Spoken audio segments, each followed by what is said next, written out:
Hello, beautiful people. Carl here from Brrraains A Head-Banging Life, gbhblofficial for short. TV series review. Welcome to Derry, episode 5. Action-packed, a hell of a lot going on, and for many people, no doubt, finally the first actual appearance of Pennywise, the dancing clown, played again by Bill Skarsgård. A couple of scenes involving him, one that I particularly like. Great to see him here. I'm glad. I love being wrong. Remember, being wrong is a good thing a lot of the time. I was worried, if you remember my review the last episode, I was worried that all we were really doing with season 1 was building towards an episode reveal, a final episode reveal of here's Pennywise, and that's it. Tune in season 2 to see what happens next. But that's not been the case, as now he's made an appearance. Alright, it's more of a cameo than anything else, but it's cool, and I'm glad that we bit the bullet, basically. We progressed the story enough to involve him directly. We kind of had to, because everything kind of comes together in this episode. Still lots of mysteries to be solved, but some, not necessarily solved, but some at least the explanation is beginning to become a little clearer. There's a lot going on, as there is in every episode, but there are also times where I think it kind of drags. I'm on the fence about this episode. I think there were lots of good parts, but other parts where I kind of feel like, alright, you could maybe tell this part of the story in a little quicker, a little bit more energetic fashion. It does feel like we are still dragging our heels in regards to certain things, and I get it, we get it. I don't know if they're worried that the audience isn't really going to understand the pillars side of things and how that's trapping Pennywise and keeping him in place, that they kind of almost want to keep repeating it over and over again. In this one, they do that again, but they also show us, which is fine. Show don't tell is a good thing. But it feels like it's an area they're not that confident in, an area that they're thinking, okay, people aren't necessarily going to get it or like it, so we've got to keep hammering it home.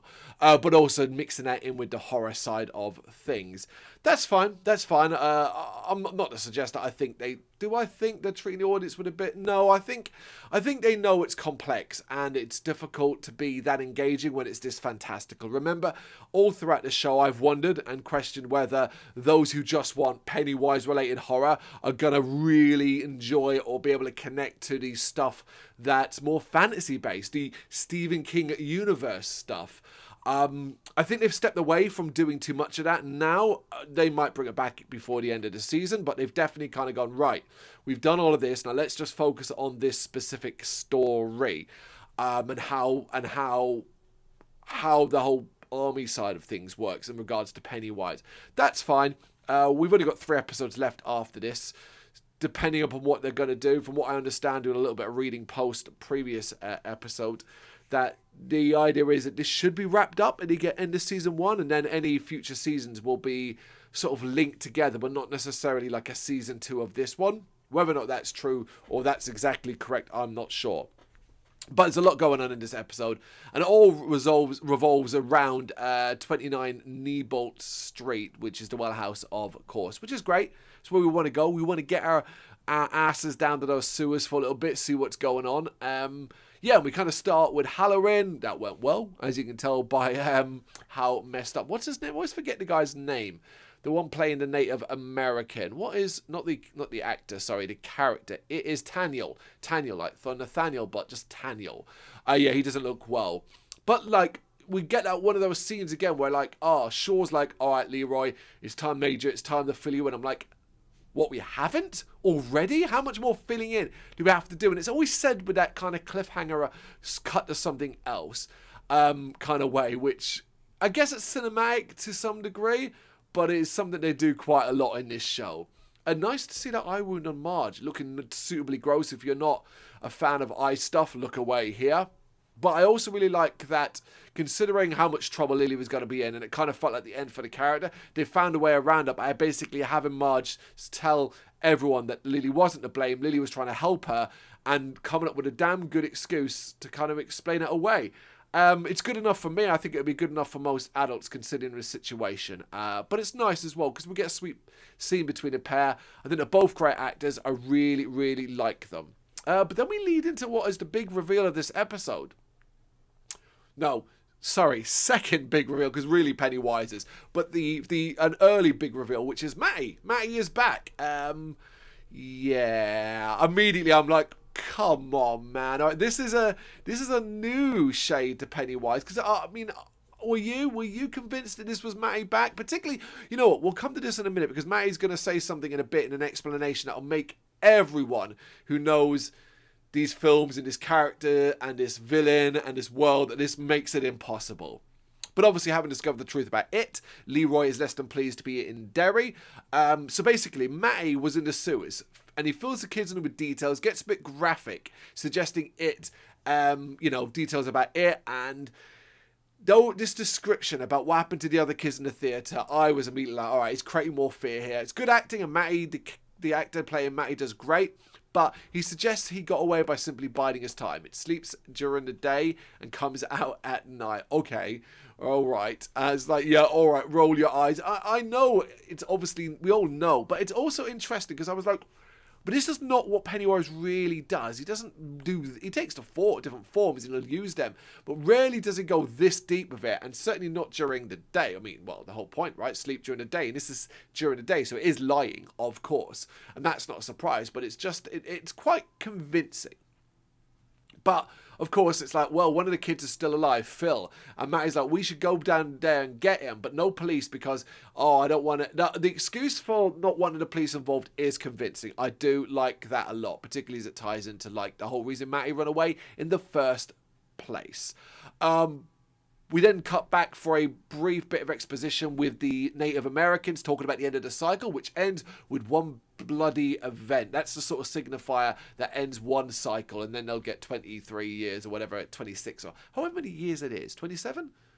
Whatever it is. It should be 19 for all you Stephen King fans out there. But anyway, one big bloody event. I guess that's what the end of season 1 is going to be. One big bloody event that signifies things. Though we do get interesting detail here where the creature, the monster, its discharge is in the water. And that's kind of what affects a lot of the adults and the townspeople.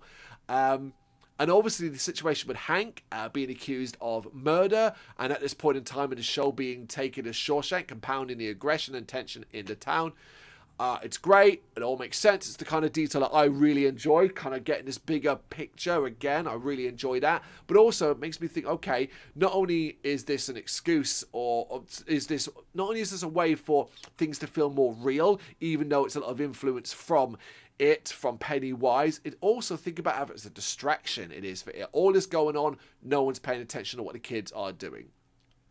Though I do laugh at the idea of the army trying to use it as a weapon to protect America. I mean, of course. But yeah, so Rose still has the piece of the asteroid. That whole episode that was based around that, we see that she still has the piece from the meteor that it came on. And she wants to go. She's kind of, look, the army's going to go down into those tunnels anyway. Shaw, she speaks to Shaw and she's like, look, let me come with you. I have a weapon that can be used against it. But he's kind of like, no, you can't do that. But she is able to convince them to let Tanel go and him to be the one to keep hold of the weapon. I thought that was a little too convenient. A little bit like, really? I know Shaw's got an old relationship with her, but why would he necessarily agree to that? But look, at least at this point, it does feel like everything's coinciding on the tunnels. The kids are going to go down there too.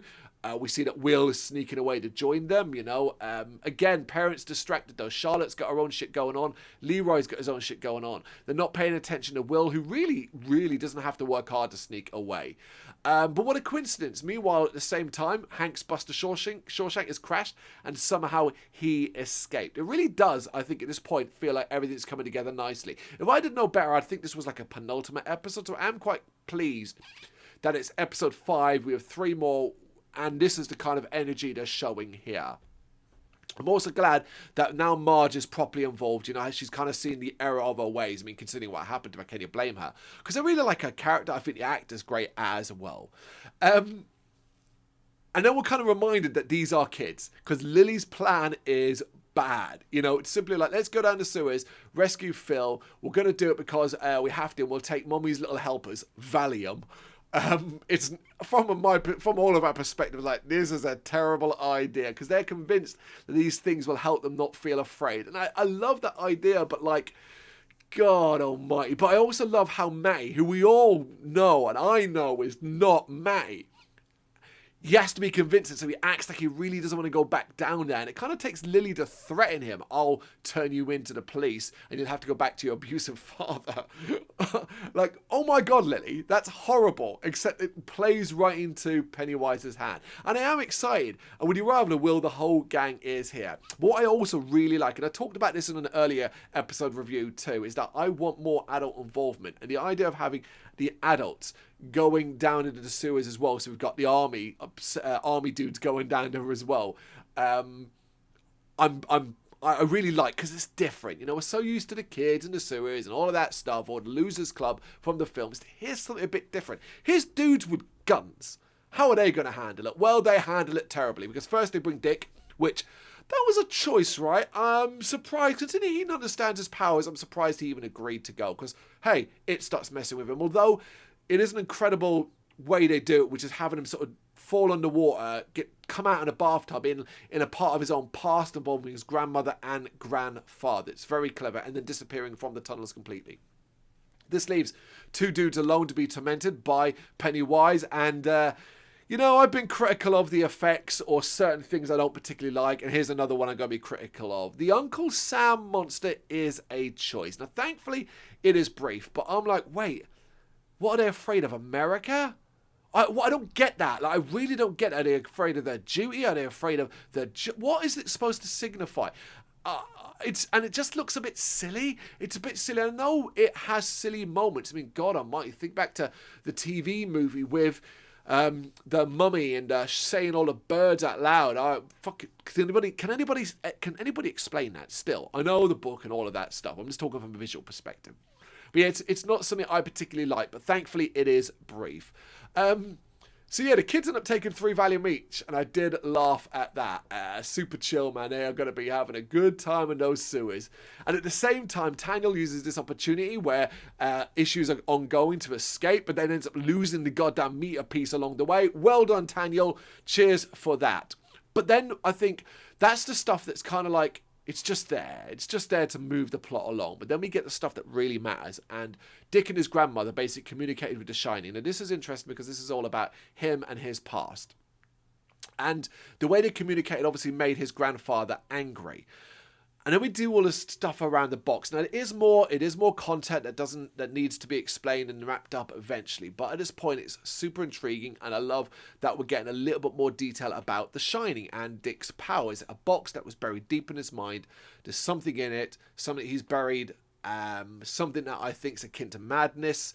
Something he doesn't want to see or hear or whatever. And his grandfather is trying to get him to open it. Whatever he keeps in there is clearly bad.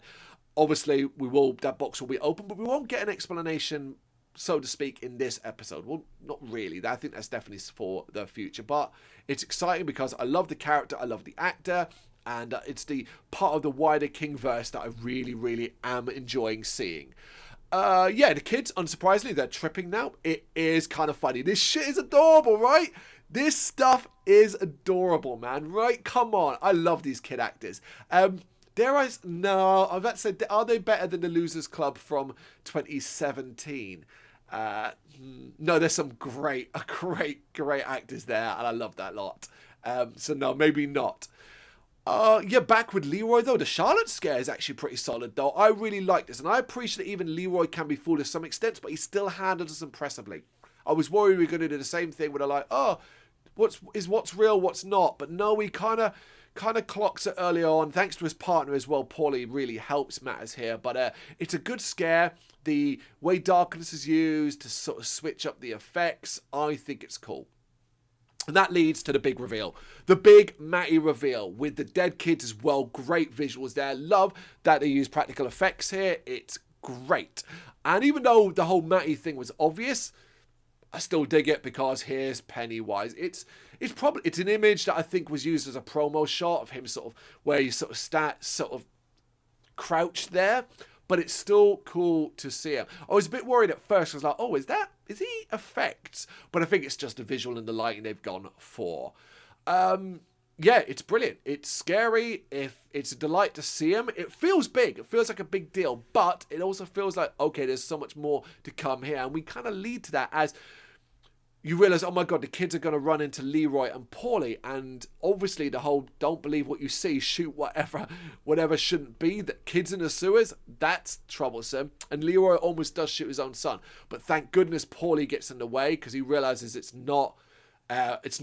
real, the kids are real, but he ends up getting shot. It's a solid scene. They want it to be more emotional than it is. Personally, I don't really feel much, but that's only because we don't really get enough of Paulie and Leroy. Yeah, well, they were friends. There was a couple of good scenes, but we didn't get that much, really, did we? Obviously, if one kid was going to be separated and left alone in the sewers, it was always going to be Lily. And Pennywise's teasing of her is great. The transformation is also great. I think the effects are pretty good here. And I actually thought this was it for her. So you had me convinced. I was like, well, yeah, this is going to be it for her. But no, we get to see, because it turns out the piece that Taniel dropped is between her and Pennywise. And we kind of see how it works. I like that as well. Like, he's transformed and like his eyes, he knows he can't go past it. And it can, not the annoyance, the acceptance. I think it's a cool little touch. I think it's really interesting to sort of see this in action. But yeah, so elsewhere we got to progress the story, and I'm not sure how much this is going to matter in the end, but I guess in how it kind of keeps certain characters involved, it's important. We find out that Ingrid was the woman that Hank was seeing, the woman that he was having an affair with. Personally, I'm not sure he made the right decision coming back to Derry, but it does keep Charlotte in the story as Ingrid goes to her for help. Will this matter in the end? Aside from like the importance of like, blame and civil rights and stuff like that, it's an important aspect in the wider world, I guess. But I'm not sure how important it's going to be in relation to it, unless it's going to be, unless maybe this is what's going to be the trigger for a big bloody ending, the kind of end of the cycle. That's maybe what it could be. It seems probably. Yeah, I suppose the more I think about it, the more I think that's likely. Maybe it's Hank is going to trigger what will be a big violent ending to end the cycle. Anyway, back with Shaw and Leroy. That went well. What a surprise. And Halloween is missing, although we see him emerging out of a drain in the woods where he's clearly not okay. He seems out of it. And then we kind of see him looking at another military person in the distance who slowly turns around to reveal it's Paulie, who looks basically dead. And it's not really explained what, I don't know if like Halloween, because we then flash to the box sitting in the bathroom that Halloween was in. It's wide open, it's glowing, it's basically the Pulp Fiction box briefcase. And I don't know, does that mean like Halloween's inside the box now? He went inside it? I don't know. I guess that is what episode 6 will explore. Does episode 6 have a title yet? Yeah, In the Name of the Father is the next episode, which, that's going to be cool. I don't know what that means. Is the big event going to be the fire? It's going to be the fire, isn't it, at the mill? That's going to be the big event at the end, of course. As much as I know enough about like it and Derry and all the world, there's still times where I kind of forget the details, the intricate stuff and how it connects up. I think it's probably going to be the fire. That should be cool. That should be interesting. That should tie everything in quite nicely. Either way, I enjoyed this episode. I was pleased to see the arrival of Pennywise and how he was used.